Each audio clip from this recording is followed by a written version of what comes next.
Well, the learning together is always the best time to do. It's actually always the best time to do this one thing that, when there's people here, and especially if the person's there, you can kind of put them on the spot in a really good way.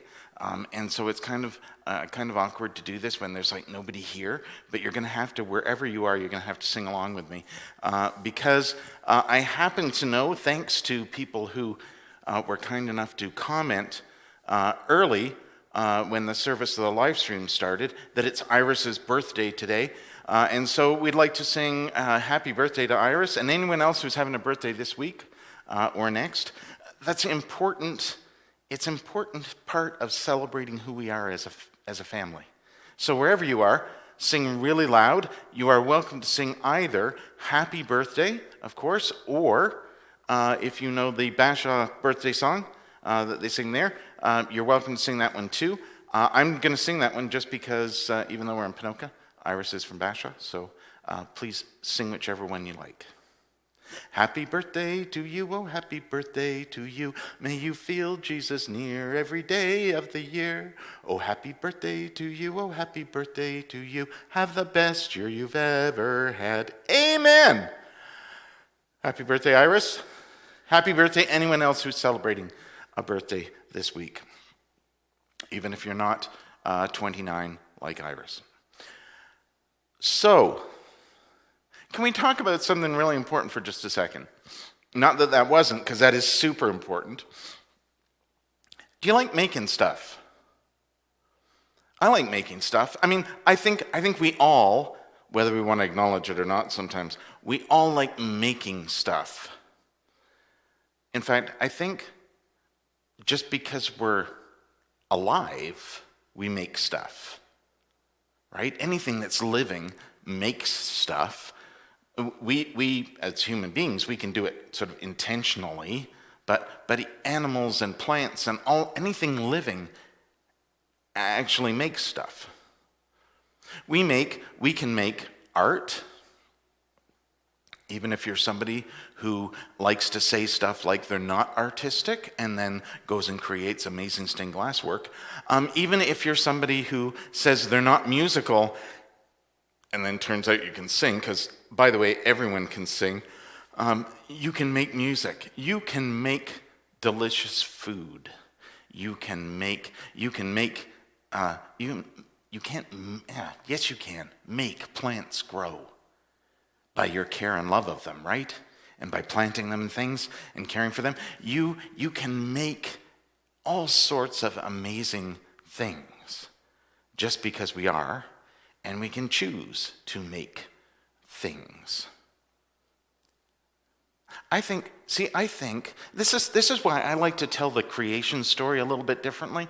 I like to tell the creation story from the beginning of the Bible, from Genesis, about how God created, and then God created human beings from the earth and from the Spirit of God, so we're both divine and human, right? But also the idea that God created human beings to be stewards. And a steward's not just a caretaker. See, I think there's a creative aspect as well. It's not just somebody who takes care of stuff. It's somebody who puts creativity into that and love into that in order to create something even more beautiful and even, better. And that's what God, from the very beginning, intended with us. But then, see, we haven't always been really good at that. In fact, sometimes we've been downright terrible at that. But we haven't been really good at that. Sometimes we're a little bit more destructive than creative. But, see, I think that's also why we have this other story very early in the Bible. God creates stuff and creates us and wants us to be co-creators, and then that's why we end up, out of the Garden of Eden and into the world, is because we're supposed to be the stewards, right? And that doesn't go very well. And so there's this story about there being a great flood where God, kind of like an artist who decides the work isn't really going great, washes away things, but saves Noah and his family and 2 of every animal on an ark. Right? We have this wonderful story of Noah and his family and the animals on the ark. But then when the water all goes away, God says to Noah, hang on a second before you disembark. Get it? Ark? Anyway, before you leave the ark, I just want to say something really important. And I imagine God saying to Noah something like, from the very beginning, the idea was that you guys would be co-creators with me.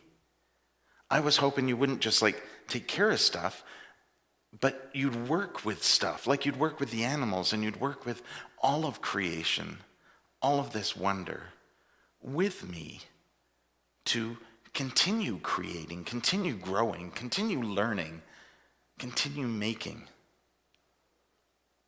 And it didn't go so well. So I make a deal.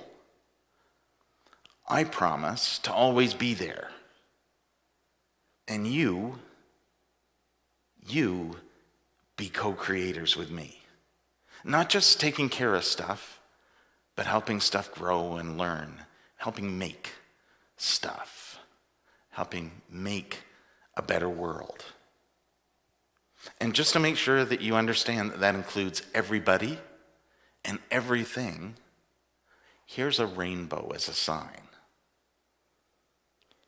A rainbow, all the colors of creation as a sign that we have this deal, this covenant that we're all going to participate in and be co-creators.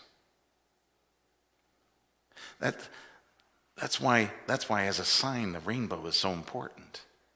It's a constant reminder, not only that we are co-creators with God, that we have this covenant with God, that we're co-creators, but also that includes everyone. Not just everyone, like the people down the street you don't like, or the people somewhere else that are different and you don't really understand. Yeah, it includes them, but it also includes all of the animals of creation. It even includes cats. It includes all the plants and all the trees and all the grasses and all of the stuff of creation. We do this together. That's the sign of the rainbow.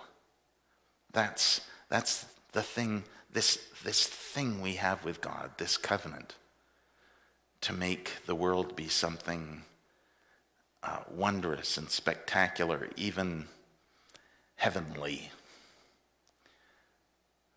We all have a part in that. And we can only do it together.